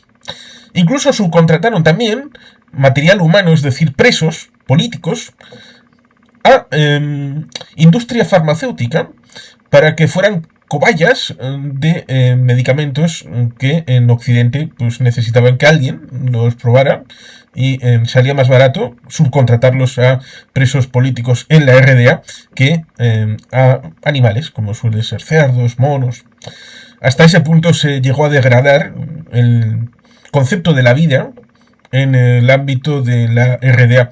Y esto seguro que pasa en todas las dictaduras porque, por ejemplo, ligándolo con lo otro, los médicos cubanos, muchos han detectado que serían objeto de delito respecto de los estándares de la Organización Internacional del Trabajo. Sí. Las misiones, sí. Sí, las misiones sí. Y también durante un tiempo se dijo, ¿no?, que había negocio de sangre con Cuba, ¿no? Que vendían. Sí, Cuba estuvo vendiendo plasma y sangre también, exportando, es uno de los indicadores de exportación. No, el tema de, creo que lo mencionabas al principio, que íbamos a hablar del informe de Peace and Defender. Lo tengo aquí, de hecho. Lo tenía ya preparado para ponerlo. Del trabajo forzoso. Efectivamente, aquí lo tenemos. Del trabajo forzoso de los presos, ¿no? Pero que, vale, pero yo puedo decir que también ha habido trabajo forzoso para los menores, porque yo recuerdo que a mí, con 12, 13 años, me llevaban a recoger café. Un mes entero estábamos niños en unos campamentos recogiendo café. Eso es mano de obra esclava de menores de edad. Y no se habla. Y también, por ejemplo, están los adolescentes que pasan el servicio militar obligatorio. Eso es mano de obra esclava, porque ahí esos niños es para trabajar. Y hay un alto índice de suicidio dentro del servicio militar obligatorio de esos niños. Uno de mis amigos pasó un auténtico infierno durante su servicio militar. Un auténtico infierno. Perdió muchísimos kilos. Estuvo gravemente enfermo. Hay muchas muertes, ¿eh? Muchas Sí. muertes. Y eso, de hecho, eso es mano de obra justo para la FARC. Mano de obra esclava, porque esos niños, ¿a qué van? A eso. Y todos nosotros, toda nuestra generación, ya te digo, durante lo que se le dice aquí el bachillerato. Sí, bachillerato. No. La ESO. La ESO, sí. La ESO. Durante la ESO, nosotros 3 años consecutivos teníamos que dedicar un mes a recoger café o a cortar caña de azúcar. Eso era una barbaridad, sin la supervisión de los padres ni nada, porque te dejaban allí y yo recuerdo que las condiciones eran terribles, los baños, sin material, porque ¿quién tiene una bota de agua en Cuba para ir a esos campos? Nosotros íbamos con lo que llamábamos en su momento chupameado, así le decíamos, porque eran unos zapaticos que nos hacían con la suela de cámara, de recámara de los coches, y eso absorbía todo el agua. Y esos niños allí el día entero, no, eso es terrible. Y eso Cuba lo ha hecho siempre. Y con los presos políticos, claro, muchísimo más. Quiero recordar que eso que decías del mes o un espacio temporal a recoger café o la caña de azúcar, eso ya se teorizó al principio cuando el homófobo psicópata de Ernesto Guevara de la Serna, el Che, estaba en el Ministerio de Economía. Sí, iba precisamente a que es el Che el que al inicio crea el concepto del trabajo voluntario. Ese es el germen, es ahí, el Che con el trabajo voluntario, que de hecho esta idea la reproduce de la RDA. el tema del trabajo voluntario del rol es de la RDA. Él viaja y coge esa idea de ahí y la lleva a Cuba, y a partir de ahí se vienen dando un conjunto de donde supuestamente era que tú donabas una parte de tus horas de trabajo al país. Ese era el trabajo voluntario. ¿Sí? Pero ya eso después luego cambió. Y ya eso, además del trabajo que tenías que hacer normalmente, pues tenías que ir, por ejemplo, un sábado, un domingo, cuando te dijesen, te montaban en un camión y te iban a cualquier campo y tenías que hacer pues lo que te dijesen. Esto, bueno, ahí el ejemplo más clásico, esto es la chifladura de Fidel, que fue la zafra de los 10 millones.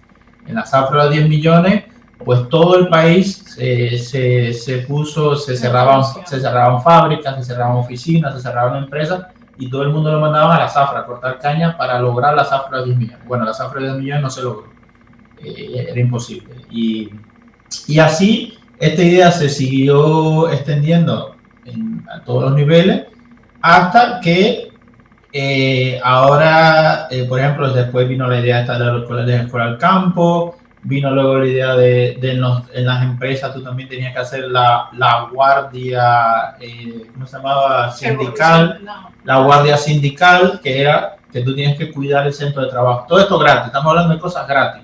Eso no te pagaban por eso ni nada, eso sencillamente tú lo hacías. Y voluntario no era, porque claro, si no lo hacías, tenía consecuencias. El tema era que era voluntario, pero claro, tenía consecuencias a nivel de sindicato, tenía las del sindicato de que por qué no fuiste, te podían expulsar de trabajo, te podías penalizarte, es decir, sí tenía consecuencias. Es decir, no estamos hablando solamente del tema de los presos, sino volvemos, es una cuestión sistémica, es que toda la población cubana está haciendo lo mismo que el caso. Los presos es relevante, son personas que están privadas de libertad, lo estás obligando sin pagarle, en condiciones inhumanas, a trabajar, y sobre todo exportas esos productos a España, al mundo occidental, a la vista de todo y con la complicidad de los gobiernos. Y eso lo vamos a mostrar precisamente ahora, porque hay que socializarlo, ¿no? Claro, claro. Este informe lo presentó Prisoners Defenders esta semana, a principios de esta semana, ¿no? Claro, en la muestra que se estudió, obviamente no se puede entrevistar a todos los presos de la isla, eso es imposible, pero de la muestra, el 100% de los declarantes fue obligado a trabajar bajo coacción, amenazas, violencia o represalias. El 69,81% de los declarantes no firmó contrato laboral ni recibió documento alguno. La cuestión de la seguridad, que se ha comentado antes, el 98,11% de los declarantes trabajó sin herramientas, formación y capacitación o útiles de trabajo. El 96,23% sometido a graves riesgos. El 45,28% sufrió violencia física. Y esto es lo que hace que se hable de mano de obra esclava. El 81,13% no percibían ni siquiera un salario como tal. ¿De acuerdo? Pero es que vamos más allá. Para aquellos que cobraron, es que son unos sinvergüenzas. Vamos a ver, pongamos aquí un caso, ¿no? A 18 no les asignaron remuneración salarial alguna, el 33,96%. A 25 se les retenía con la excusa de usar dicha retención para costear las herramientas de trabajo, la ropa, la comida o el agua. El 71,43% de los que tenían asignado salario. Y para 9 de los declarantes la cantidad era solo simbólica. Vamos a decir en qué consistía, menos de $4 al mes. ¿De acuerdo? Pero resulta que aquí sobre todo se centraron, aunque esto también se hace en la zafra, por supuesto, se centraron en el carbón de Marabú y en los urosabanos. Claro. Claro. Y nos encontramos cosas interesantísimas, ¿no? Como por ejemplo, los beneficios que reporta. Aquí sale la principal actividad en la que se está utilizando ahora mismo esta mano de obra esclava, ya no es la zafra, es la producción de carbón de marabú, ¿no? Eso es interesante. La segunda es la zafra, la tercera es indeterminada, la cuarta es otro y la quinta es basuras, ¿de acuerdo? Entonces, ¿qué tenemos? Exportaciones de carbón vegetal producido bajo esclavitud en Cuba. Bien, tenemos que aclarar una cuestión. Son cifras legalmente no tan grandes como pueda parecer, pero ojo, no por el cuento, por favor, que nadie se crea el circo que va a montar el régimen la semana que viene en la ONU, porque lo montan todos los años. No existe ningún bloqueo, eso es mentira. Y es mentira, y esto me lo van a poder decir los compañeros, ¿cuál es el país del que Cuba exporta la mayor parte de carne que se come ahora mismo en la isla? Y medicina de Estados Unidos. Concretamente creo que de carne de pollo es la que más se importa. Sí. Bueno, pues entonces, no existe ningún bloqueo, eso es un cuento chino. Pero hay que decirlo porque mucha gente, y esto vosotros no, lo sabéis, gente, claro. Ese es el discurso que ellos se han refugiado en ese discurso para tapar su mala gestión del país, claro, y han tenido que buscar ese enemigo externo para justificarse. No existe ningún bloqueo. Y en caso de que existiese, es lo que yo siempre digo, es selectivo. Es para lo que a ellos le viene bien, pero que no existe. claro, Así tajante, no existe.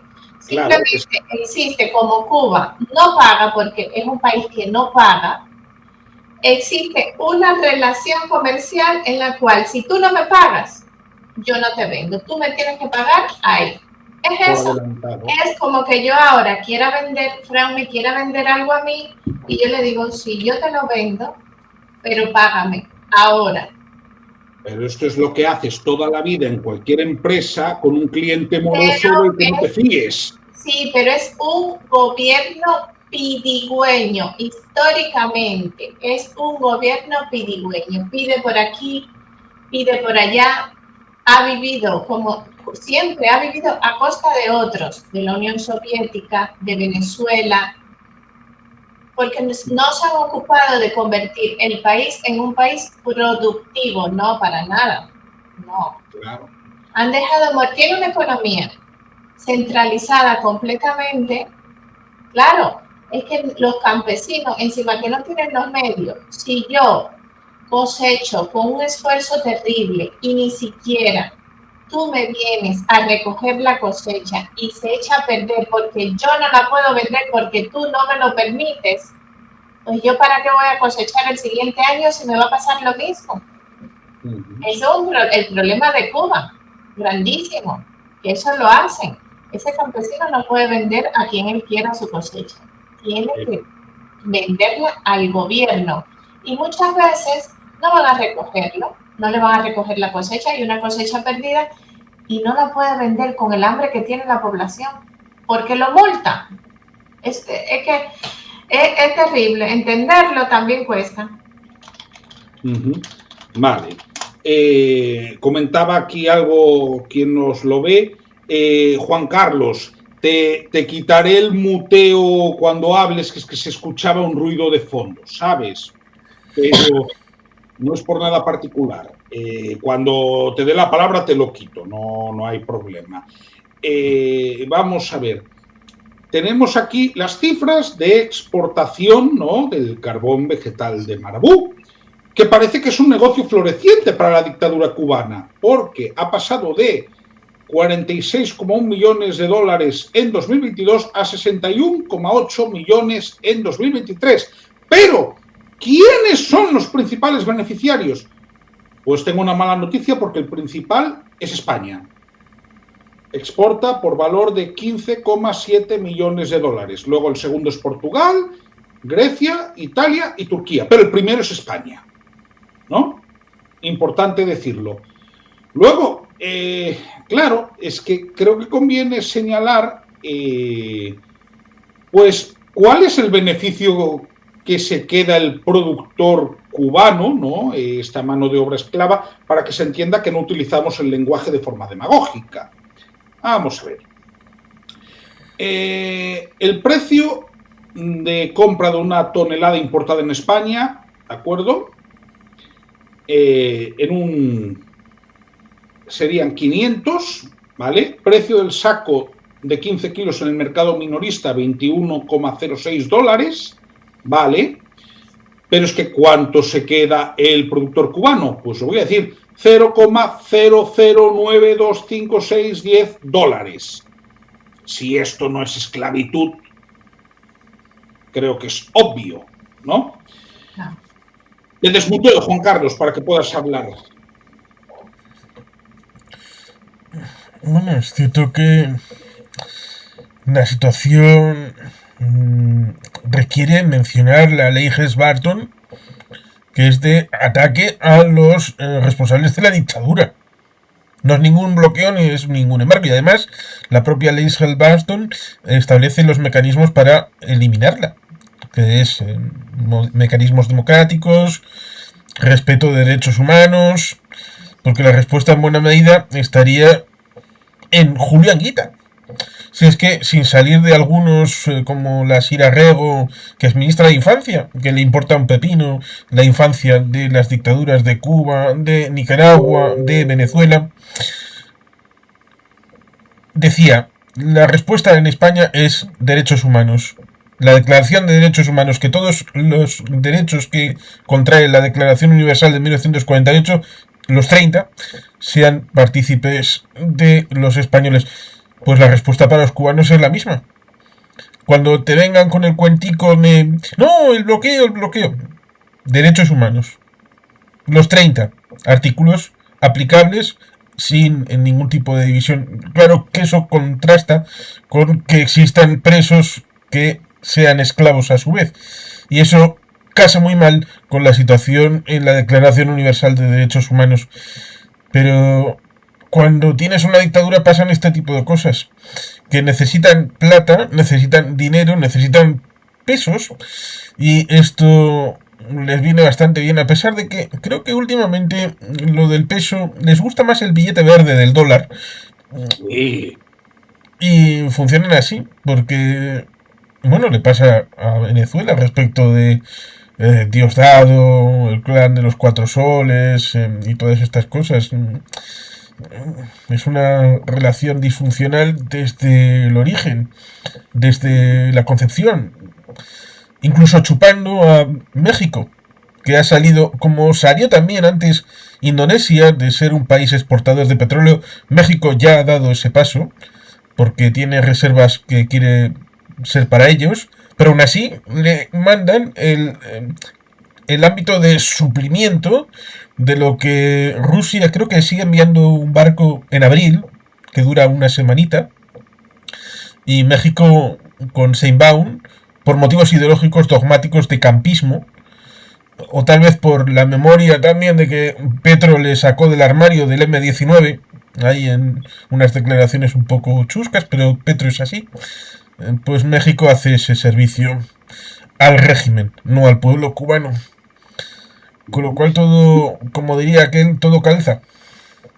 Mira, nos dice aquí Muabdib, que es un amigo del canal. Si quieres, Juan Carlos, empieza tú y luego si ellos quieren contestar, pues por supuesto, encantado. Que comenten. No, pero si quieres tú comentar algo. El tema de 15 millones de dólares son migajas para la gente. Para la gente sí, son migajas, pero para una persona, o dos, o 10, que se repartan eso, pues es un estipendio bastante majo. Y en eso están, porque no piensan en si puede servir para educación, sanidad. Eso sería pensar de otra manera. Luego hay otra cuestión. Como yo no voy a ser mal pensado, y además el propio informe de Prisoners Defenders lo dice, puede haber empresas importadoras que desconocían esto. Por lo tanto, yo me voy a limitar a dejar el informe en la descripción. Ahora bien, ahora ya se tiene esta información. Por lo tanto, ahora no existe ningún pretexto. Quien compre carbón de marabú cubano, que sepa en España que está comprando carbón de marabú producido por mano de obra esclava. Esto se tiene que saber. Y bueno, os voy a dejar a vosotros la palabra, de acuerdo, tanto a Frank como a Jordanka, por si queréis comentar algo al respecto, mientras yo voy buscando lo de los puros sabanos. No, el tema del marabú cubano, es decir, yo he cortado marabú, es terrible, es decir, es un trabajo muy agotador bajo el sol. El marabú es una madera muy dura. No, yo lo hice en el servicio militar y espinoso. Y el proceso, todo el proceso de hacer el carbón también es súper agotador. Pero claro, cuentan con una población penal que está ahí a disposición, que además está sin ningún tipo de derecho dentro de la propia cárcel.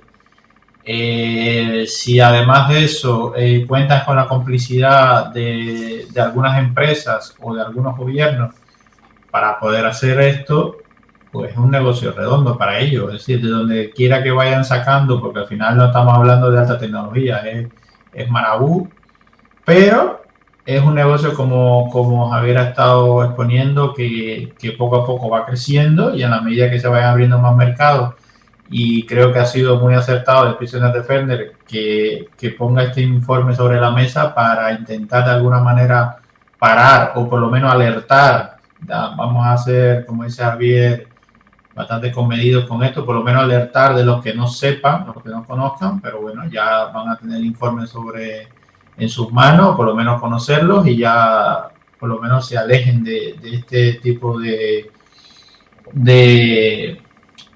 producto que ha venido a través de un trabajo forzoso, de personas que están en condiciones inhumanas.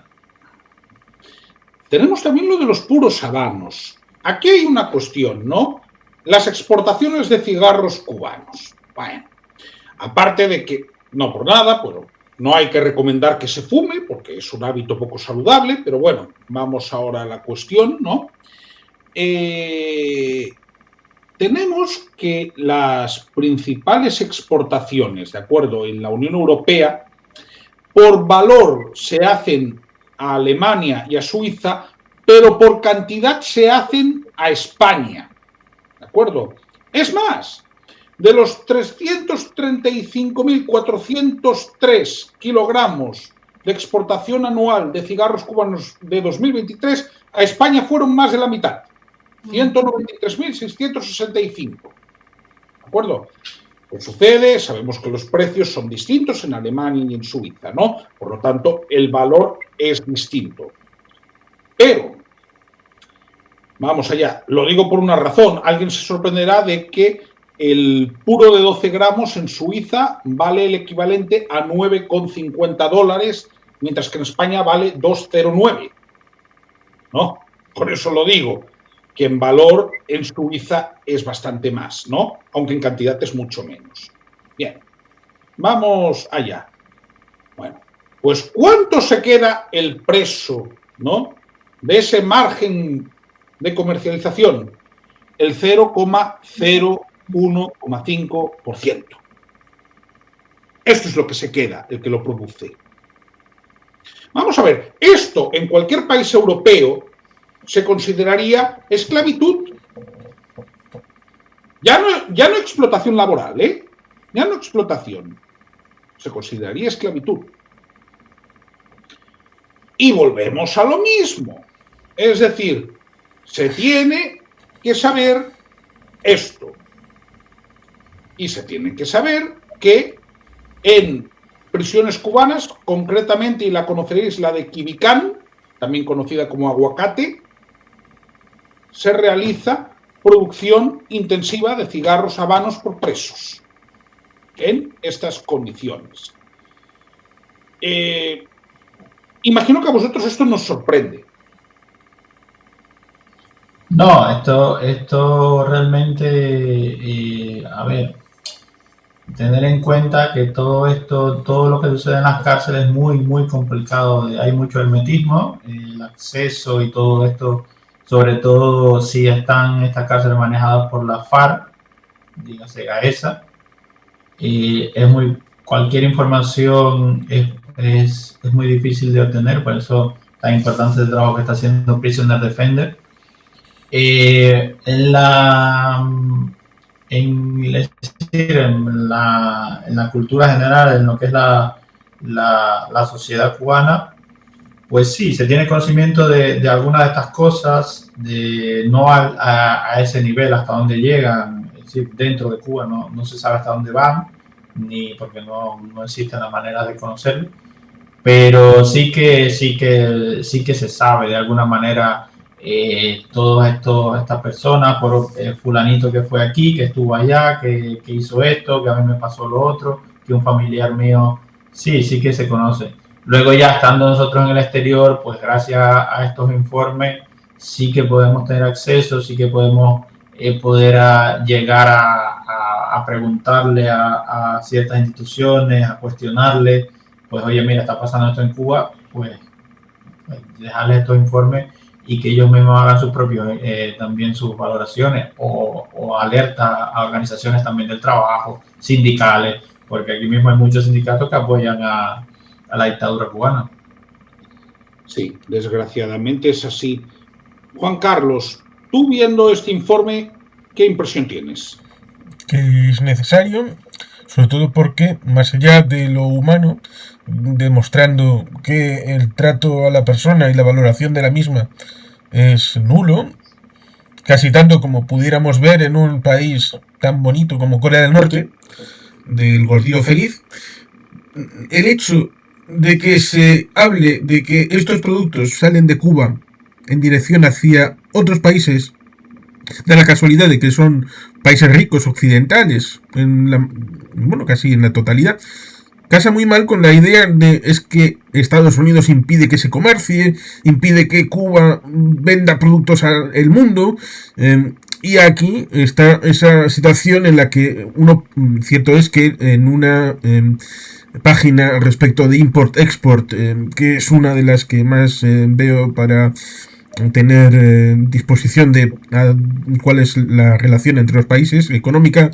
en caso de Cuba es de 2023, los datos que se ven, pero se ve claramente que Cuba importa y exporta de decenas de países, incluso de los Estados Unidos de América, hasta el punto de que recuerdo que en la época de la pandemia fue el propio régimen el que dijo que iba a eliminar el bloqueo respecto de los medicamentos, cosa que alimentos y medicamentos jamás ha habido ningún problema de intercambio entre Estados Unidos y Cuba, con lo cual ahí se les cayó en parte la careta porque se vieron obligados a hacer esa declaración y que luego es difícil, tienes que buscarla específicamente, han tratado de ocultarla porque digamos que fue un momento de necesidad y estos luego tienen que hacer como en 1984 Winston, que hacía el papel de revisar hacia el pasado la información periodística para que la continuidad de lo que decía el Gran Hermano, el partido,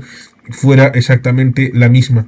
Pero la verdad es esa, que si a través de presos que son esclavos y exportan materiales, ya sea cualquiera de los productos citados, luego cuando llegue la votación en la asamblea se demostrará más claramente como el hecho de que no existe ningún bloqueo, como es el hecho de que el único bloqueo, como has dicho alguna vez, el bloqueo es el régimen, el bloqueo es la dictadura, el bloqueo es la corrupción, el bloqueo es Gaesa. Totalmente. Nos vamos acercando a la finalización de esta directa tan interesante, pero por supuesto yo no voy a finalizar esto sin daros de nuevo la palabra tanto a Frank como a Jordanka por si hay algún tema que a vosotros os importa y que yo me he dejado en el tintero. para que podáis expresarlo con total libertad. Aparte de, y pido disculpas por anticiparme, pero creo que puede ser interesante, aparte de poder decir alguna web de la Asociación Cubano-Vasca Democracia Cuba en Chat, en donde la gente pueda ir a visualizar el trabajo que hacéis, tal vez contactar, todo este tipo de cosas que requiere la empatía y la solidaridad.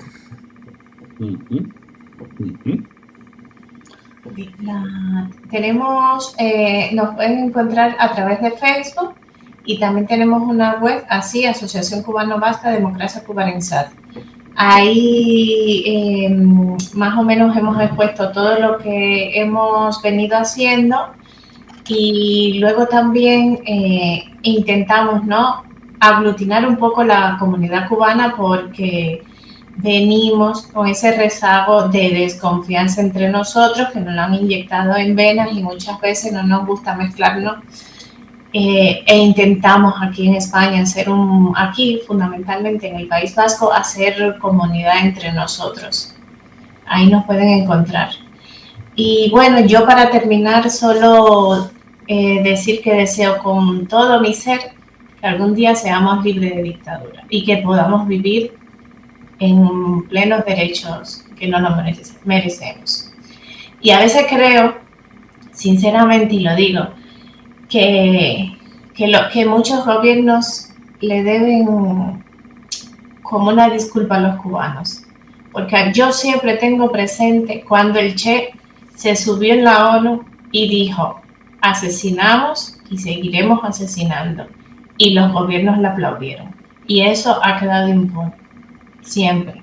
Y nos deben porque el cubano ha estado denunciando durante muchísimos años y muchas veces no nos han creído y nos han tildado de gusanos, tal cual.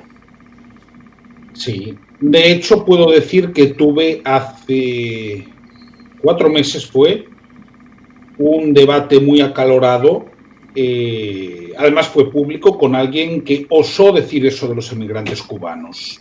Sí. Aún hoy, en 2025. Lo dicen, nosotros hemos estado en manifestaciones y nos los han gritado, incluso chicos jóvenes, que yo digo, pero si es que no saben nada ni de la realidad cubana y estoy seguro que ni le interesa informarse, simplemente están repitiendo algo que han escuchado, que en teoría creen que nos ofende. A mí, sinceramente, que me digan eso no me ofende, está súper, lo tengo muy superado. Y si el defender a mi país, defender lo que yo quiero para mi país, merece que me digan eso, no pasa nada. Me convertiré en mariposa en algún momento. Por mi parte, agradecerte a ti, Javier, a Juan Carlos por la invitación a vuestro canal y bueno, que todos los cubanos allí donde estén también den su aporte, también empiecen a denunciar, empiecen a informar a las personas que tengan a su alrededor acerca de la realidad cubana. No es mejor que el pueblo cubano que está afuera, todo ese pueblo que emigró y que sabe del dolor, cada uno tiene su experiencia, su dolor, que lo comparta, que comparta ese dolor con el resto y así yo creo que podríamos avanzar un poquito más. Bien, Juan Carlos, pues tienes la última intervención, así que tómate tu tiempo y di lo que consideres. Bueno, es difícil ser extenso porque lo importante es el mensaje que habéis comentado y en buena medida con la historia es para aprenderla, lo mismo que en la situación aquella de We Are the World, USA for Africa. La gente debería de saber que esa situación fue hambre inducida por un régimen parecido al que había en Cuba, compañero por inducción de los cubanos del régimen.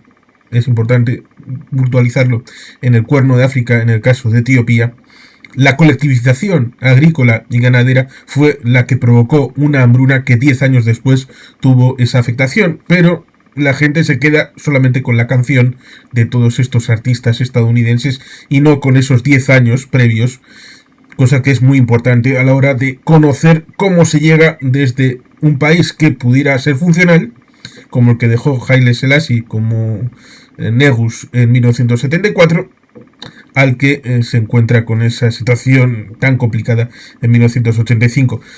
Lo suele decir Fernando Díaz Villanueva, que todos los regímenes que han transitado por esta vía han acabado más o menos en lo mismo: destrucción, hambruna, pobreza, dictadura, presos. Y por lo tanto, ahí lo importante es hacer acompañamiento de las personas que son de allí, que viven aquello, que han tenido que salir a veces al exterior, y por tanto eso es lo importante: poner en valor los derechos humanos, poner en valor a las personas, poner el foco en esa empatía y decirles que no están solos y que viva Cuba Libre. Que viva. Bien, pues lo finalizamos aquí. Quiero dar las gracias a todos, también a Muad'Dib, que si no está ahora, ha estado casi todo el directo. Muchas gracias, porque ese apoyo se agradece. Por supuesto, gracias Juan Carlos por estar. Muchas gracias a las personas que representáis a la asociación, ¿no? Tanto a Frank como a Jordanka. Y finalizo. Sí, esto lo tengo que poner. Pues sí. Mira, me bastaría con que el presidente del gobierno español dijese que Cuba es una dictadura. Mira tú qué fácil. Hasta ahora no se lo he oído decir nunca, ¿eh? No. Exacto. Por ahí empezaríamos. Segunda, Sí, por activar...